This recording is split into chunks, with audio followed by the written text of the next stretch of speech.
मुंशी प्रेमचंद की कहानी। पूस की रात। हल्कू ने आकर स्त्री से कहा, सहना आया है, लाऊं, जो रुपये रखे हैं उसे दे दूं। किसी तरह गला तो छूटे। मुन्नी झाड़ू लगा रही थी। पीछे फिरकर बोली, 3 ही रुपये हैं, दे दोगे तो कमल कहाँ से आवेगा। माघ पूस की रात हार में कैसे कटेगी। उससे कह दो, फसल पर दे देंगे, अभी नहीं। हल्कू एक क्षण अनिश्चित दशा में खड़ा रहा। पूस सिर पर आ गया। कंबल के बिना हार में रात को वह किसी तरह सो नहीं सकता। मगर सहना मानेगा नहीं, कुर्कियां जमावेगा, गालियां देगा। बला से जाड़ों में मरेंगे, बला तो सिर से टल जाएगी। यह सोचता हुआ वह अपना भारी भरकम ढील लिए हुए, जो उसके नाम को झूठ सिद्ध करता था, स्त्री के समीप आ गया और खुशामद करके बोला, दे दे, गला तो छूटे। कमल के लिए कोई दूसरा उपाय सोचूंगा। मुन्नी उसके पास से दूर हट गई और औखे तरेरती हुई बोली, कर चुके दूसरा उपाय। जरा सुनूं तो कौन सा उपाय करोगे। कोई खैरात दे देगा कमल। न जान कितनी बाकी है, जो किसी तरह चुकने ही नहीं आती। मैं कहती हूँ, तुम क्यों नहीं खेती छोड़ देते।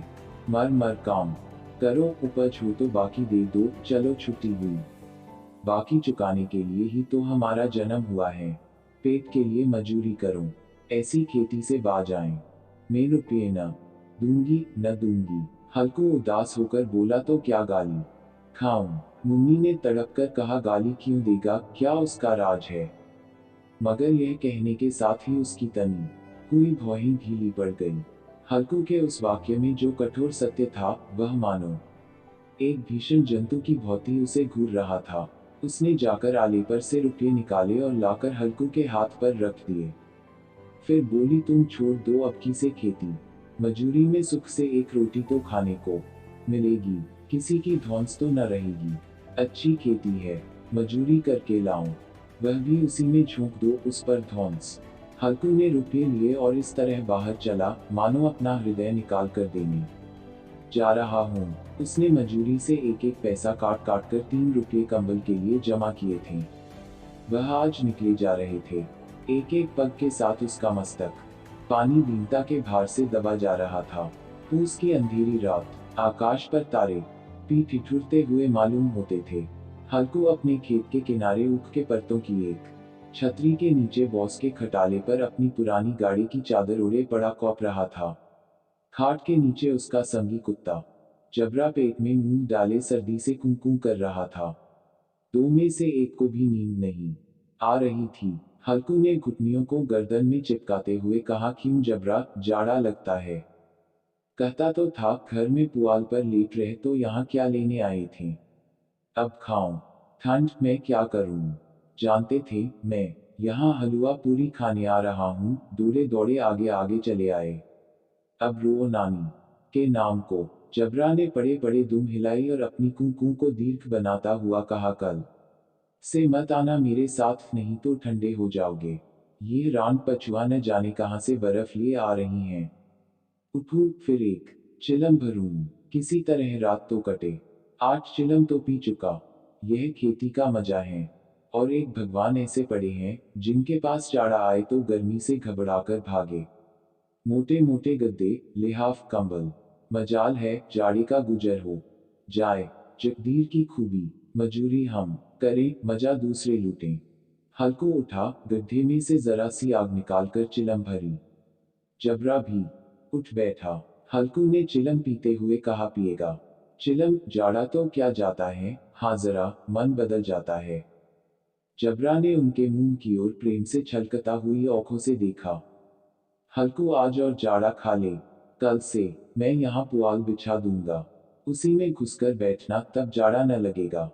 जबरा ने अपने पंजों उसकी घुटनियों पर रख दिए और उसके मुंह के पास अपना मुंह ले गया। हल्कू को उसकी गर्म सॉस लगी। चिलम पीकर हल्कू फिर लेटा और निश्चय करके लेटा कि चाहे कुछ हो अब की सो जाऊंगा, पर एक ही क्षण में उसके हृदय में कंपन होने लगा। कभी इस करवट लेटता, कभी उस करवट पर जाड़ा किसी पिशाच की भांति उसकी छाती को दबाए हुए था। जब किसी तरह न रहा गया, उसने जबरा को धीरे से उठाया और उस सिर को थपथपाकर उसे अपनी गोद में सुला लिया। कुत्ते की देह से जाने कैसी दुर्गंध आ रही थी, पर वह उसे अपनी गोद में चिपटाए हुए ऐसे सुख का अनुभव कर रहा था जो इधर महीनों से उसे न मिला था। जबरा शायद यह समझ रहा था कि स्वर्ग यही है और हल्कू की पवित्र आत्मा में तो उस कुत्ते के प्रति घृणा की गंध तक न थी।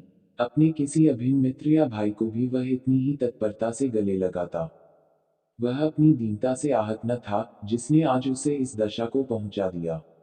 नहीं, इस अनोखी मैत्री ने जैसे उसकी आत्मा के सब द्वार खोल दिए थे और उनका एक एक अणु प्रकाश से चमक रहा था। सहसा जबरा ने किसी जानवर की आहट पाई। इस विशेष आत्मीयता ने उसमें एक नई स्फूर्ति पैदा कर रही थी जो हवा के ठंडे झोंकों को तुच्छ समझती थी। वह झपटकर उठा और छपरी से बाहर आकर भूंकने लगा। हल्कू ने उसे कई बार चिमकार कर बुलाया पर वह उसके पास न आया। हार में चारों तरफ दौड़ दौड़ कर भूंकता रहा। एक क्षण के लिए आ भी जाता तो तुरंत ही फिर दौड़ता। कर्तव्य उसके हृदय में अरमान की भांति ही उछल रहा था। 1 घंटा और गुजर गया। रात ने शीत को हवा से धधकाना शुरू किया। हल्कू उठ बैठा और दोनों घुटनों को छाती से मिलाकर सिर को उसमें छिपा लिया, फिर भी ठंड कम न हुई। ऐसा जान पड़ता था सारा रक्त जम गया है। धमनियों में रक्त की जगह हिम बह रही है। उसने झुककर आकाश की ओर देखा, अभी कितनी रात बाकी है। सप्तर्षि अभी आकाश में आधे भी नहीं चढ़े। ऊपर आ जाएंगे तब कहीं सवेरा होगा। अभी पहर से ऊपर रात है। हल्कू के खेत से कोई एक गोली के टप्पे पर आमों का एक बाग था। पतझड़ शुरू हो गई थी। बाग में पत्तियों को ढेर लगा हुआ था। हल्कू ने सोच, चलकर पत्तियों बटोरूं और उन्हें जलाकर खूब तापूं। रात को कोई मुझे पत्तियों बटारते देख तो समझे कोई भूत है। कौन जाने कोई जानवर ही छिपा बैठा हो, मगर अब तो बैठे नहीं रह जाता। उसने पास के अरहर के खेत में जाकर कई पौधे उखाड़ लिए और उनका एक झाड़ू बनाकर हाथ में सुलगता हुआ उपला लिए बगीचे की तरफ चला। जबरा ने उसे आते देखा, पास आया और दुम हिलाने लगा। हल्कू ने कहा, अब तो नहीं रहा जाता। जबरू, चलो बगीचे में पत्तियों बटोर कर तापें। टौटे हो जाएंगे तो फिर आकर सोएंगे। अभी तो बहुत रात है। जबरा ने कूं कूं करे सहमति प्रकट की और आगे बगीचे की ओर चला। बगीचे में खूब अंधेरा छाया हुआ था और अंधकार में निर्दय पवन पत्तियों को कुचलता हुआ चला जाता था। वृक्षों से उसकी बूंदें टप टप नीचे टपक रही थीं। एकाएक एक झोंका मेहंदी के फूलों की खुशबू लिए हुए आया। हल्कू ने कहा, कैसी अच्छी महक आए जबरू। तुम्हारी नाक में भी तो सुगंध आ रही है। जबरा को कहीं जमीन पर एक हडडी पड़ी मिल गई थी। उसे चिंचोड़ रहा था। हल्कू ने आग जमीन पर रख दी और पत्तियों बठारने लगा। जरा देर में पत्तियों का ढेर लग गया था। हाथ ठिठुरे जाते थे, नंगे पांव गले जाते थे और वह पत्तियों का पहाड़ खड़ा कर रहा था। इसी अलाव में वह ठंड को जलाकर भस्म कर देगा। थोड़ी देर में अलावा जल उठा। उसकी लो ऊपर वाले वृक्ष की पत्तियों को छू छू कर भागने लगी। उस अस्थिर प्रकाश में बगीचे के विशाल वृक्ष ऐसे मालूम होते थे मानो उस अथाह अंधकार को अपने सिरों पर संभाले हुए हों। अंधकार के उस अनंत सागर में यह प्रकाश एक नौक के समान हिलता मचलता हुआ जान पड़ता था। हल्कू अलाव के सामने बैठा आग ताप रहा था। एक क्षण में उसने दोहर उताकर बगल में दबा ली, दोनों पौ फैला दिए, मानो ठंड को ललकार रहा हो, तेरे जी में आए सोकर। ठंड की असीम शक्ति पर विजय पाकर वह विजय गर्व को हृदय में छिपा न सकता था। उसने जबरा से कहा, क्यों जब्बर, अब ठंड नहीं लग रही है। जब्बर ने कूं कूं करके मानो कहा, अब क्या ठंड लगती ही रहेगी। पहले से यह उपाय न सूझा, नहीं इतनी ठंड क्यों खाते। जब्बर ने पूंछ हिलाई। अच्छा आओ इस अलाव को कूदकर पार करें, देखे कौन निकल जाता है। अगर जल गए बचा तो मैं दवा न करूंगा। जब्बर ने उस अग्नि राशि की ओर कातर नेत्रों से देखा। मुन्नी से कल न कह देना, नहीं लड़ाई करेगी। यह कहता हुआ वह उछला और उस अलाव के ऊपर से साफ निकल गया। पैरों में जरा लपट लगी पर वह कोई बात न थी। जबरा आग के गिर्द घूमकर उसके पास आ खड़ा हुआ। हल्कू ने कहा, चलो चलो इसकी सही नहीं। ऊपर से कूद कर आओ। वह फिर कूदा और अलाव के इस पार आ गया। पत्तियां जल चुकी थीं। बगीचे में फिर अंधेरा छा गया था। राख के नीचे कुछ कुछ आग बाकी थी जो हवा का झोंका आ जाने पर जरा जाग उठती थी पर एक क्षण में फिर औंखें बंद कर लेती थी। हल्कू ने फिर चादर ओढ़ ली और गर्म राख के पास बैठा हुआ एक गीत गुनगुनाने लगा। उसके बदन में गर्मी आ गई थी, पर ज्यों ज्यों शीत बढ़ती जाती थी उसे आल से दबाए लेता था। जबरा जोर से भूंककर खेत की ओर भागा। हल्कू को ऐसा मालूम हुआ कि जानवरों का एक झुंड खेत में आया है। शायद नीलगायों का झुंड था। उनके कूदने दौड़ने की आवाजें साफ कान में आ रही थी। फिर ऐसा मालूम हुआ कि खेत में चर रही हैं। उनके चबाने की आवाज चर चर सुनाई देने लगी। उसने दिल में कहा, नहीं, जबरा के होते कोई जानवर खेत में नहीं आ सकता। नोच ही डाले, मुझे भ्रम हो रहा है। कहाँ, अब तो कुछ नहीं सुनाई देता। मुझे भी कैसा धोखा हुआ। उसने जोर से आवाज लगाई, जबरा, जबरा। जबरा भूंकता रहा, उसके पास न आया। फिर खेत के चरे जाने की आहट मिली। अब वह अपने को धोखा न दे सका। उसे अपनी जगह से हिलना जहर लग रहा था। कैसा ददाया हुआ बैठा था। इस जाड़े पाले में खेत में जाना, जानवरों के पीछे दौड़ना, असह्य जान पड़ा। वह अपनी जगह से न हिला। उसने जोर से आवाज लगाई, हिलो, हिलो, हिलो। जबरा फिर भूंक उठा। जानवर खेत चर रहे थे। फसल तैयार है। कैसी अच्छी खेती थी, पर ये दुष्ट जानवर उसका सर्वनाश किए डालते हैं। हल्कू पक्का इरादा करके उठा और 2-3 कदम चला, पर एकाएक हवा कस ऐसा ठंडा, चुभने वाला, बिच्छू के डंक का सा झोंका लगा कि वह फिर बुझते हुए अलाव के पास आ बैठा और राख को कुरेदकर अपनी ठंडी देह को गरमाने लगा।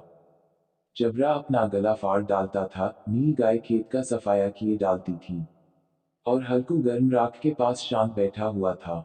अकर्मण्यता ने रस्सियों की भौंती उसे चारों तरफ से जकड़ रखा था। उसी राख के पास गर्म जमीन पर वही चादर ओढ़कर सो गया। सवेरे जब उसकी नींद खुली, तब चारों तरफ धूप फैली गई थी और मुन्नी की रही थी, क्या आज सोते ही रहोगे तुम यहाँ आकर रम गए, और उधर सारा खेत चौपट हो गया। हल्कू न उठकर कहा, क्या तू खेत से होकर आ रही है? मुन्नी बोली, हाँ, सारे खेत का सत्यानाश हो गया। भला ऐसा भी कोई सोता है? तुम्हारे यह मनड़िया डालने से क्या हुआ? हल्कू ने बहाना किया, मैं मरते मरते बचा, तुझे अपने खेत की पड़ी है। पेट में ऐसा दर्द हुआ कि मैं नहीं जानता हूँ। दोनों फिर खेत के दौड़ पर आए। देखा सारा खेत रौदा पड़ा हुआ है और जबरा मौड़िया के नीचे चित लेटा है, मानो प्राण ही न हो।